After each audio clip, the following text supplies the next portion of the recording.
Hey there, this is Steve Horseman with Good Guys to Great Men. Thanks again for watching today. I want to talk about honesty and why it is the most important antidote to all the disappointments you might feel in life and relationship. The one thing about horses is that they are absolutely 100% honest. There isn't a step they take, there isn't a move they make or breath they take that isn't honest. Everything about a horse is honest. There's no calculated gamesmanship, no hidden agenda. They're 100% honest. That's one thing I love about horses is that what you see is what you get. There's nothing hidden.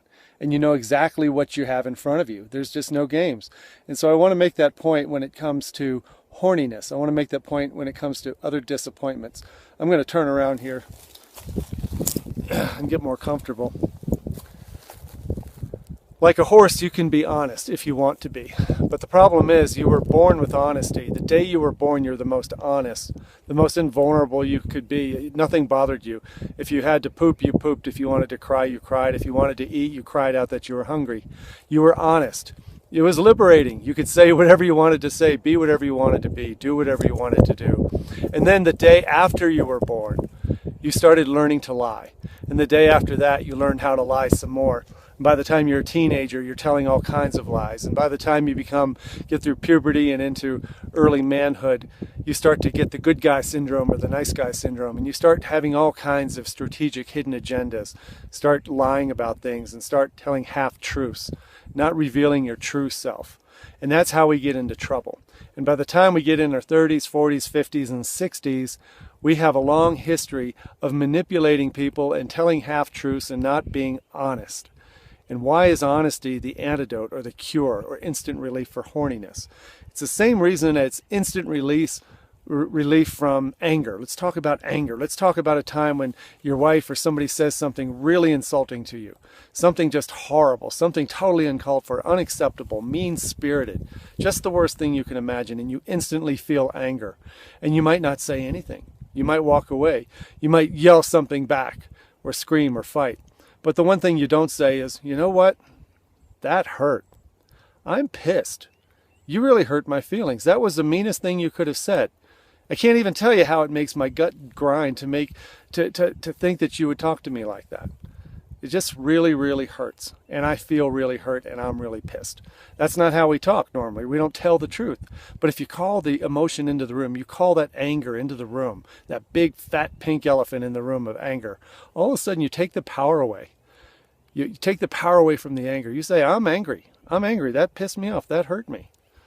What about resentful? What if you feel like that you're doing all the work around the house? What if you feel like somebody's not pulling their weight? You feel like you're overwhelmed and you're having to take care of everything. You're responsible for everything and nobody seems to be pulling their weight and you feel resentful. You feel like everyone's got an easy life and you are doing all the work. Why don't you call that big fat pink elephant out into the room? Why don't you say, hey, I'm feeling really resentful right now. Honestly, I feel really resentful. I feel really angry or mad or resentful because I feel like I'm doing all the work. I see you guys over there playing on your computers, watching TV. The house is a mess and I feel like I'm doing everything. What I want is more from you guys. I just need you to pitch in. I want you to pull your weight. I don't want to feel so alone and isolated. Give me a break. Help me out here. Honesty. It helps speak it into the room. I just realized saying this that sometimes you're around women who are more honest than you are. They'll say things like that and it makes you nervous. And you wonder how they can go from being angry at one moment and 20 minutes later all of a sudden everything is okay, because sometimes women do a better job of speaking their emotions and honesty right into the room. They just speak it out. And what it does is dissolve the emotion when you speak it out, when you finally speak your truth.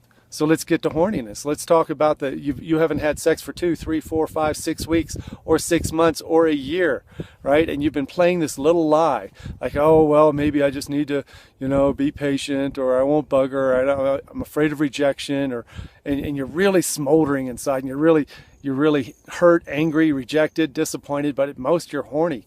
Have you ever said to your woman, hey, I'm horny? Just say it, I'm horny. It takes the power away from it. If you're walking around in the morning, right, for guys, it's usually a really peak time.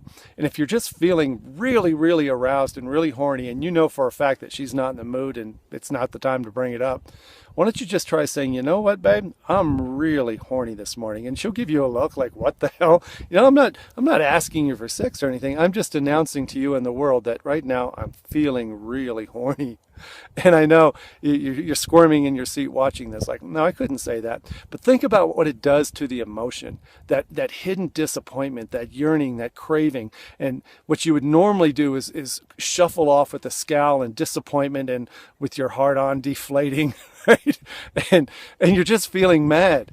But the thing is that'll happen again and again and again and again in your life unless you're willing to be honest. Be more like a horse. Wake up, and if you're feeling a little disappointed that you're horny and you know you're not going to get any satisfaction from her, just say, I am horny, and feel the release, the truth come out of your body. And all of a sudden, that big fat pink elephant of the room of horniness, you've called it out, and now it's not hiding behind the curtain anymore, and you feel better. That is instant relief from horniness when you acknowledge that you're a sexual, affectionate, compassionate, caring man who wants to touch and feel and taste and smell, and you love everything about sex, but this morning isn't your morning. Just call it out. I am horny. I hope that helps you, brother. I hope this came across okay. I didn't know what I was going to say in this video, but this really came to light this week when I was talking to a number of men who are battling with speaking the truth into the room, whether it's anger or resentment or horniness. They're hiding behind this agenda of not wanting to speak their truth and hoping they can somehow otherwise manipulate her into paying attention or pulling her weight or doing whatever. And I want to tell you that honesty will set you free. It's the most liberating skill you can have in your bag. And as we get older, we're losing time to tell the truth. So I want to encourage you, start telling the truth. Come from a place of love when you do it.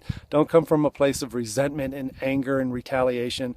If you're horny, say you're horny. If you're angry, say you're angry. If you're resentful, say you're resentful.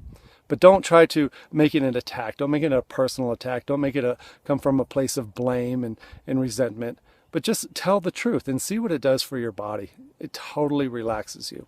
Try it tomorrow morning. Thanks for watching. I appreciate you putting up with the wobbly camera. And have a great day. We'll talk to you later. Bye-bye.